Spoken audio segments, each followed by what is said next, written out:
गोर्खा फाउन्डेसनद्वारा उत्पादित तथा कुशल शिक्षक साथीहरूद्वारा निर्माण गरिएको वैकल्पिक सिकाइ सहजीकरणको रेडियो कक्षामा तपाईँहरूलाई हार्दिक स्वागत छ।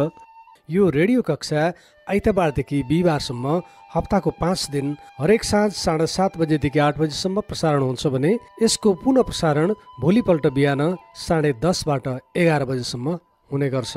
यी रेडियो कक्षाहरू युट्युबमा पनि उपलब्ध छन्, जसका लागि एटसेक्ट्रा इत्यादि नामको युट्युब च्यानलमा जान सक्नुहुन्छ अथवा गुगलमा गएर गोर्खा फाउन्डेसन रेडियो क्लास लेखेर सर्च गरी यी रेडियो कक्षाहरू खोजेर सुन्न सक्नुहुन्छ। हामीलाई सुझाव सल्लाह र प्रतिक्रियाको लागि हाम्रो फोन नम्बर 9807725346। हाम्रो इमेल ठेगाना रहेको छ foundationgorkha@gmail.com foundationgorkha@gmail.com। आज सामाजिक विषयको कक्षा लिएर आउनुभएको छ श्री अमरज्योति जनता मावि पालुङटार 4 लुइटेल गोर्खाका कुशल शिक्षक गणेश कुमार श्रेष्ठ। विद्यार्थी भाइ बहिनीहरू नमस्कार।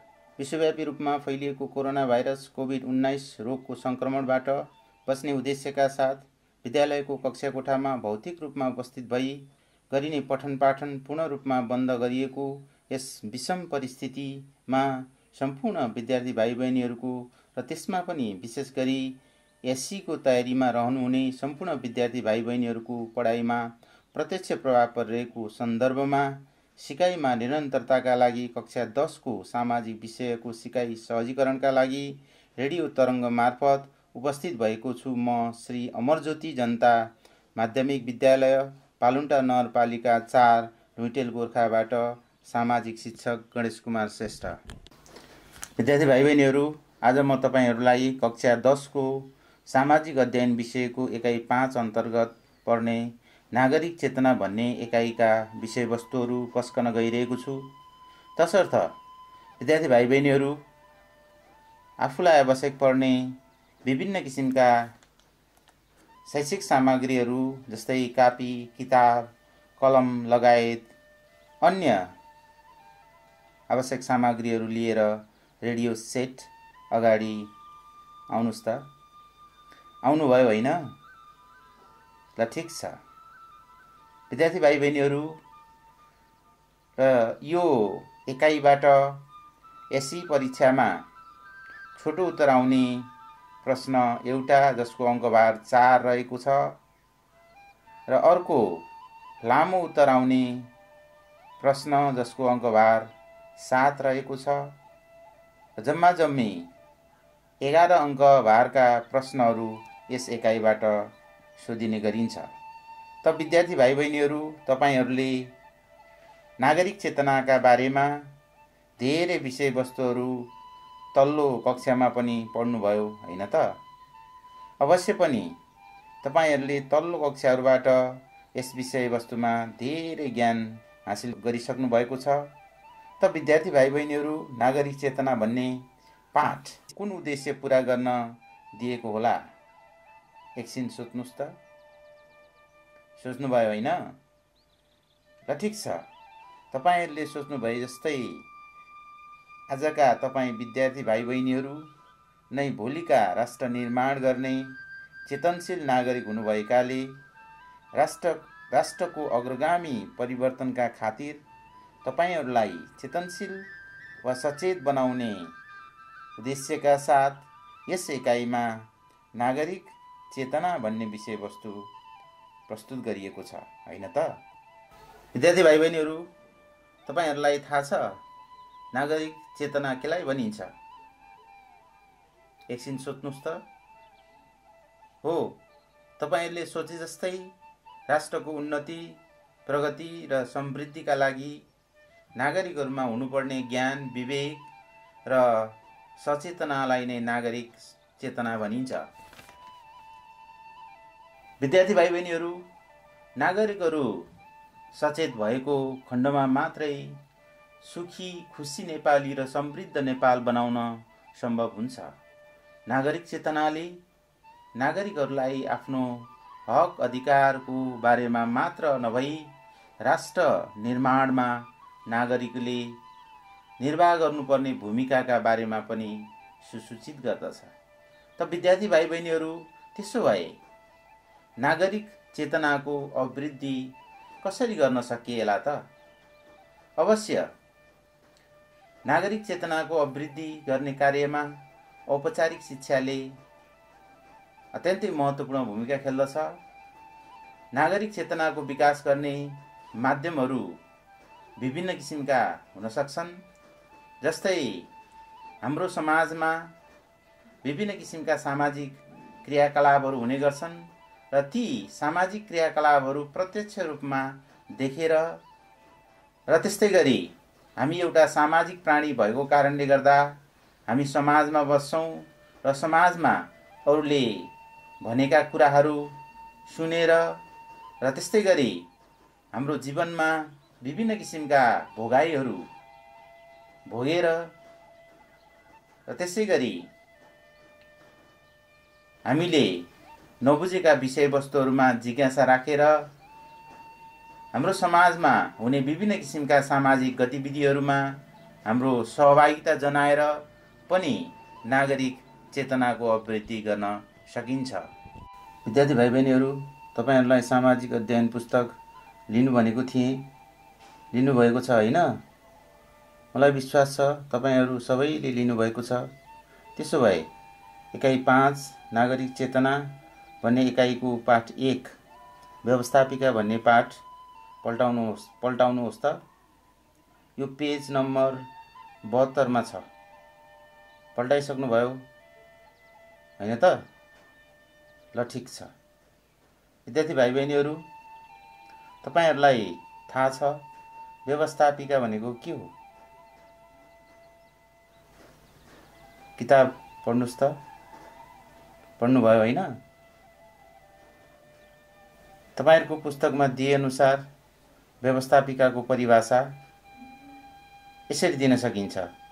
नेपालको संविधान 2072 अनुसार राज्यका 3 महत्त्वपूर्ण अङ्गहरूमध्ये राज्य सञ्चालनको निमित्त आवश्यक पर्ने कानुन निर्माण गर्नका लागि स्थापना गरिएको एक महत्त्वपूर्ण संवैधानिक अङ्गलाई व्यवस्थापिका भनिन्छ। हो विद्यार्थी भाइ बहिनीहरू, व्यवस्थापिका भनेको राज्यको त्यो महत्त्वपूर्ण संवैधानिक अङ्ग हो जसले राज्य सञ्चालनका लागि आवश्यक पर्ने कानुन निर्माण गर्दछ। विद्यार्थी भाइ बहिनीहरू, के तपाईहरुलाई थाहा छ नेपालमा कति तहका व्यवस्थापिका छन्? हो विद्यार्थी भाइ बहिनीहरू, नेपालको संविधान 2072 ले नेपालमा 3 तहको व्यवस्थापिकाको परिकल्पना गरेको छ। जसमध्ये पहिलो संघीय व्यवस्थापिका, जसलाई हामी केन्द्रीय व्यवस्थापिका पनि भन्ने गर्छौं, जस अन्तर्गत प्रतिनिधि सभा र राष्ट्रिय सभा गरी 2 सदनात्मक संघीय व्यवस्थापिका रहन्छ। 2 7वटा प्रदेशमा 1 सदनात्मक व्यवस्थापिका रहने गर्छ, जसलाई हामी प्रदेश व्यवस्थापिका पनि भन्ने गर्छौं। 3 स्थानीय तहहरूमा तह अनुसारका व्यवस्थापिका रहने व्यवस्था छ, जसलाई हामी स्थानीय व्यवस्थापिका पनि भन्ने गर्दछौं। त विद्यार्थी भाइ बहिनीहरू, संघीय व्यवस्थापिकाको गठन प्रक्रियाको बारेमा पुस्तक अध्ययन गर्नुस् त। के लेखिएको छ अध्ययन गर्नुभयो हैन त? हो विद्यार्थी भाइ बहिनीहरू, तपाईहरुको पुस्तकमा दिए अनुसार नै नेपालको संविधान 2072 अनुसार नेपालमा 2 सदनात्मक संघीय व्यवस्थापिका, प्रतिनिधि सभा र राष्ट्रिय सभा रहने व्यवस्था रहेको छ। जसमध्ये प्रतिनिधि सभामा 165 जना संघीय सभासदहरूले प्रत्यक्ष निर्वाचन मार्फत विभिन्न राजनीतिक दलहरूबाट आफ्नो प्रतिनिधित्व गर्दछन्। यहाँ प्रत्यक्ष निर्वाचन प्रणालीको बारेमा थोरै चर्चा गर्न गइरहेको छु र विद्यार्थी भाइ बहिनीहरूलाई प्रत्यक्ष निर्वाचन प्रणाली भनेको कस्तो प्रणाली रहेछ भन्ने बारेमा जिज्ञासा उत्पन्न हुन सक्छ। तसर्थ प्रत्यक्ष निर्वाचन प्रणाली भनेको के हो, यस विषयमा चर्चा गर्दा मतदाताहरूले कसैको करकापमा नपरी आफ्नो निर्वाचन क्षेत्रमा उठाइएका उम्मेदवारहरू मध्येबाट मन परेको उम्मेदवारलाई निर्वाचन मार्फत आफ्नो मताधिकार प्रयोग गरी निर्वाचित गर्दछन् भने त्यसलाई प्रत्यक्ष निर्वाचन प्रणाली भनिन्छ। विद्यार्थी भाइ बहिनीहरू, नेपालको संविधान 2072मा यस्ता 165 जना सङ्घीय सभासदहरू नेपालको भूगोल र जनसङ्ख्यालाई आधार मानी प्रत्येक निर्वाचन क्षेत्रबाट एक जना रहने गरी पहिलो हुने निर्वाचित हुने निर्वाचन प्रणाली वा प्रत्यक्ष निर्वाचन प्रणाली मार्फत निर्वाचित हुन्छन्। यसैगरी 110 जना प्रतिनिधि सभाका सङ्घीय सभासदहरू समानुपातिक निर्वाचन प्रणाली मार्फत निर्वाचित हुन्छन्। समानुपातिक निर्वाचन प्रणाली भन्नाले यस्तो निर्वाचन प्रणाली भन्ने बुझिन्छ विद्यार्थी भाइ बहिनीहरू, जसमा सम्पूर्ण देशलाई एक निर्वाचन क्षेत्र मानी राजनीतिक दललाई मत दिने काम हुन्छ। यस निर्वाचन प्रणाली अन्तर्गत 110 जना सदस्यहरू छनौट गर्दा प्रत्येक राजनैतिक दलले समावेशिताको सिद्धान्तलाई आत्मसात गर्नुपर्ने हुन्छ। त समावेशिताको सिद्धान्त अनुसार प्रत्येक राजनीतिक दलले महिला, दलित, आदिवासी, जनजाति, खस, आर्य, मधेसी, थारू, मुस्लिम तथा पिछडिएको क्षेत्र समेतबाट जनसङ्ख्याको आधारमा प्रतिनिधित्व गराउनुपर्ने हुन्छ। त विद्यार्थी भाइ बहिनीहरू, सङ्घीय व्यवस्थापिका अन्तर्गतको प्रतिनिधि सभामा प्रत्यक्ष निर्वाचन प्रणालीबाट प्रतिनिधित्व गर्ने 165 जना र समानुपातिक निर्वाचन प्रणाली मार्फत प्रतिनिधित्व गर्ने 110 जना गरी जम्मी 275 जनाको प्रतिनिधित्व हुने गर्दछ। विद्यार्थी भाइ बहिनीहरू, सङ्घीय व्यवस्थापिका अन्तर्गत राष्ट्रिय सभा अर्को महत्त्वपूर्ण व्यवस्थापिका हो। राष्ट्रिय सभा अन्तर्गत 56 जना सभासदहरूले प्रतिनिधित्व गर्दछन्। यसको गठन प्रक्रियाको बारेमा विद्यार्थी भाइ बहिनीहरूलाई म थोरै विषयवस्तुहरू प्रस्तुत गर्न गइरहेको छु। नेपालको 7 वटा प्रदेशबाट 8 जनाको दरले 56 जना प्रतिनिधिहरू निर्वाचित हुन्छन्, जसमध्ये समावेशिताको सिद्धान्त अनुसार 3 जना महिला, 1 जना दलित र 1 जना पिछडिएको वर्गबाट प्रतिनिधित्व गराउनुपर्ने हुन्छ। र यसरी 56 जना प्रतिनिधिहरूको निर्वाचन गर्दाखेरि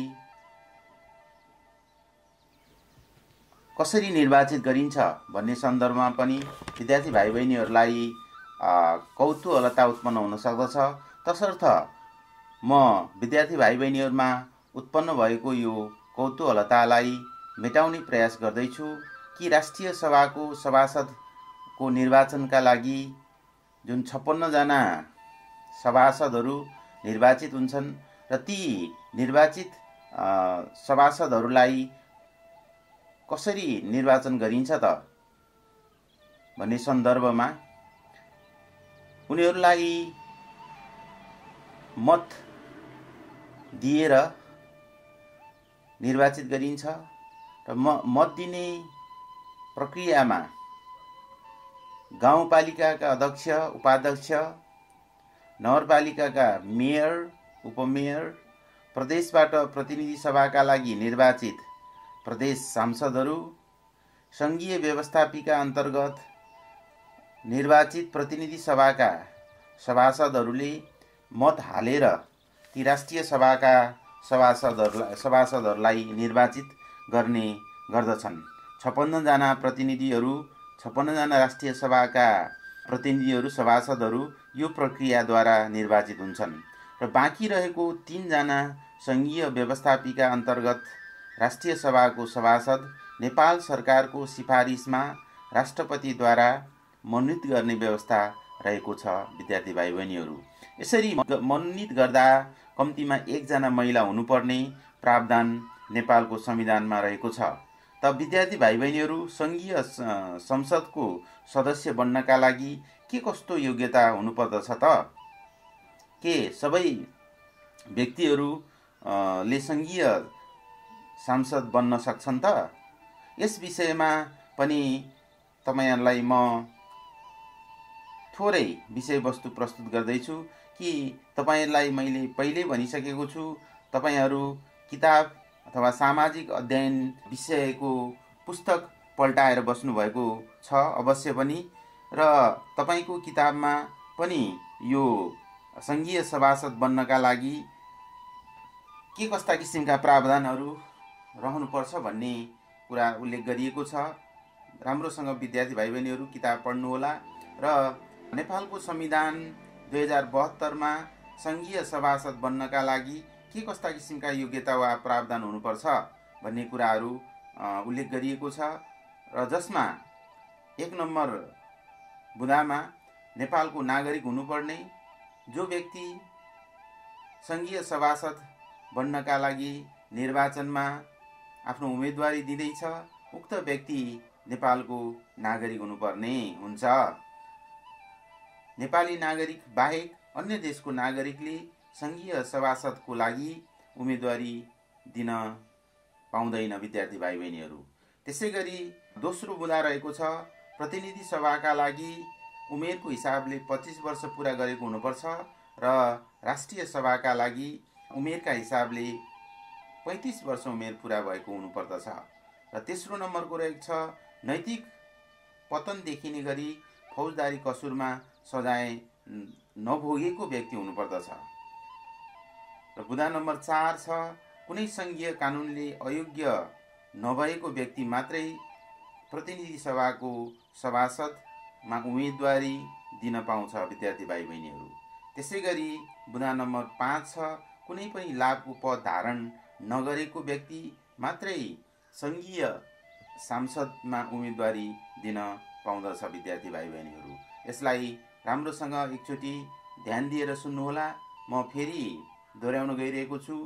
संघीय सभासद बन्नका लागि योग्यता वा प्रावधानहरू: 1 नेपालको नागरिक हुनुपर्ने, 2 प्रतिनिधि सभाका लागि 25 वर्ष र राष्ट्रिय सभाका लागि 35 वर्ष उमेर पूरा भएको हुनुपर्ने, 3 नैतिक पतन देखिने गरी फौजदारी कसुरमा सजाय नपाएको हुनुपर्ने, 4 कुनै संघीय कानुनले अयोग्य नभएको व्यक्ति हुनुपर्ने, 5 कुनै पनि लाभको पद धारण नगरेको व्यक्ति हुनुपर्ने।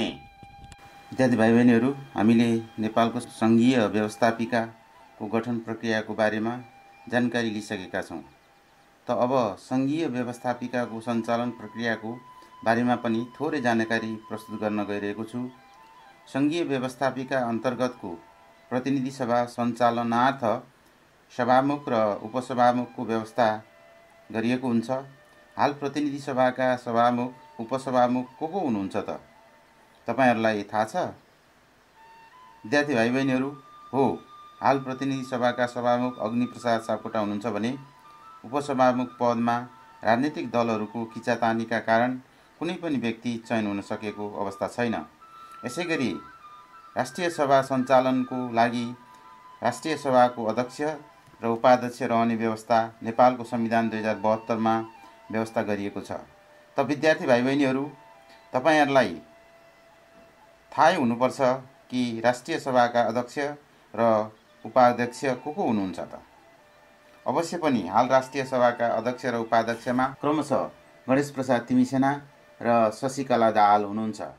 नेपालको संविधान 2072 मा यी दुवै निकायका दुवै पदमा फरक फरक लिङ्ग र राजनीतिक दलको प्रतिनिधित्व हुनुपर्ने प्रावधान रहेको छ। विद्यार्थी भाइ बहिनीहरू, नेपालको संघीय व्यवस्थापिका त्यो महत्त्वपूर्ण संवैधानिक अङ्ग हो जसले राज्य सञ्चालन गर्नका लागि आवश्यक समय सापेक्ष कानुन निर्माण गर्ने कार्य गर्दछ। त यसरी कानुन निर्माण गर्नका लागि संघीय संसदमा विधेयक प्रस्तुत गर्ने, पारित गर्ने र प्रमाणित गर्ने निश्चित कार्यविधि हुन्छ। विद्यार्थी भाइ बहिनीहरू, तपाईलाई जिज्ञासा उत्पन्न हुन सक्छ कि विधेयक भनेको के हो।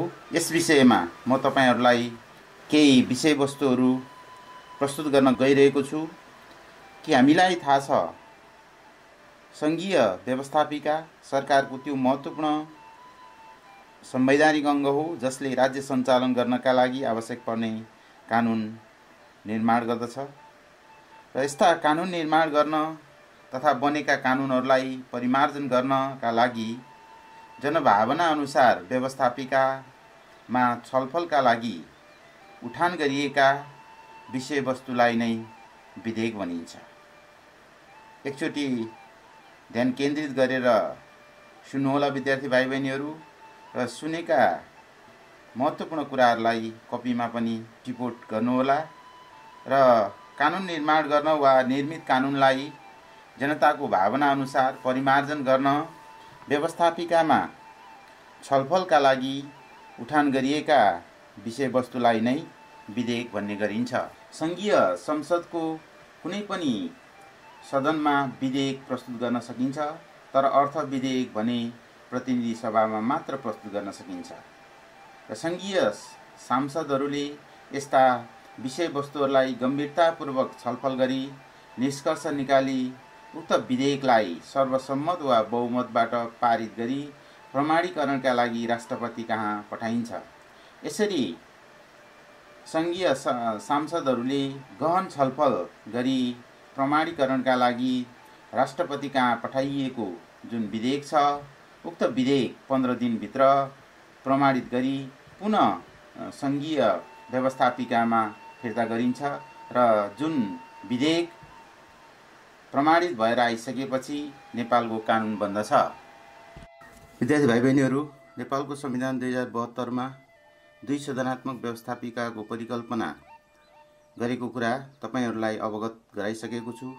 त अब एकछिन सोच्नुहोस् त, नेपालको संविधानमा व्यवस्थापिकाको व्यवस्था किन गरिएको होला, अथवा व्यवस्थापिकाले के काम गर्छ होला, राज्य सञ्चालनमा व्यवस्थापिकाको भूमिका के होला? यी सबै प्रश्नहरूको उत्तर सोच्नुभयो त? अवश्य पनि विद्यार्थी भाइ बहिनीहरू, एसई परीक्षाको दृष्टिकोणबाट पनि यी प्रश्नहरू अत्यन्तै महत्त्वपूर्ण हुन सक्छन्। तसर्थ नेपालको व्यवस्थापिकाले के कस्ता कार्यहरू गर्छन् भन्ने विषयवस्तुहरू तपाईहरू समक्ष म पस्कन गइरहेको छु।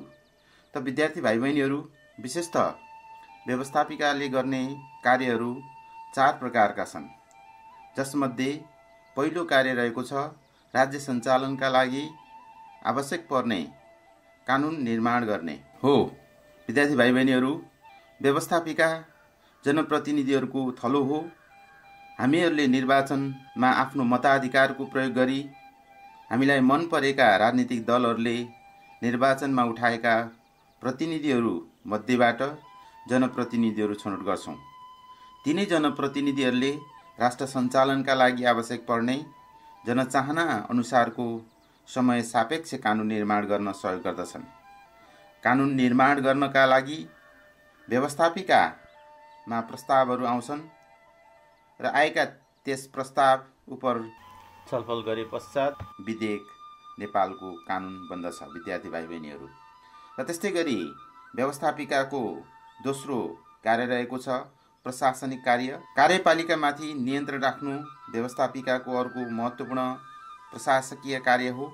संसदीय व्यवस्था भएका मुलुकहरूमा कार्यपालिका प्रमुखको नियुक्ति संसदबाट हुन्छ र संसदको विश्वास वा समर्थन प्राप्त भए मात्र कार्यपालिकाका प्रमुख वा प्रधानमन्त्री र उसको मन्त्रीमण्डल टिक्न सक्छ। संसदीय व्यवस्था भएको मुलुकमा कार्यपालिका व्यवस्थापिकाप्रति उत्तरदायी हुन्छ र व्यवस्थापिकाका सदस्यहरूले प्रश्नहरू सोधेर ध्यानाकर्षण प्रस्तावहरू राखेर र आलोचना गरेर कार्यपालिकालाई नियन्त्रण गर्दछन्। र त्यस्तै गरी तेस्रो कार्य रहेको छ आर्थिक नियन्त्रण सम्बन्धी कार्य। त विद्यार्थी भाइ बहिनीहरू, आर्थिक नियन्त्रण गर्ने कार्य व्यवस्थापिकाको तेस्रो महत्त्वपूर्ण कार्य हो।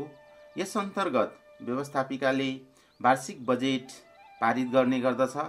वार्षिक बजेट भनेको त्यस्तो प्रकारको आर्थिक बजेटको विनियोजन हो जस अन्तर्गत कार्यपालिकाका अर्थमन्त्रीले राज्यको आवश्यकता अनुसार विभिन्न शीर्षकहरू अन्तर्गत रहेर एक आर्थिक वर्षका लागि बजेट विनियोजन गर्दछन्।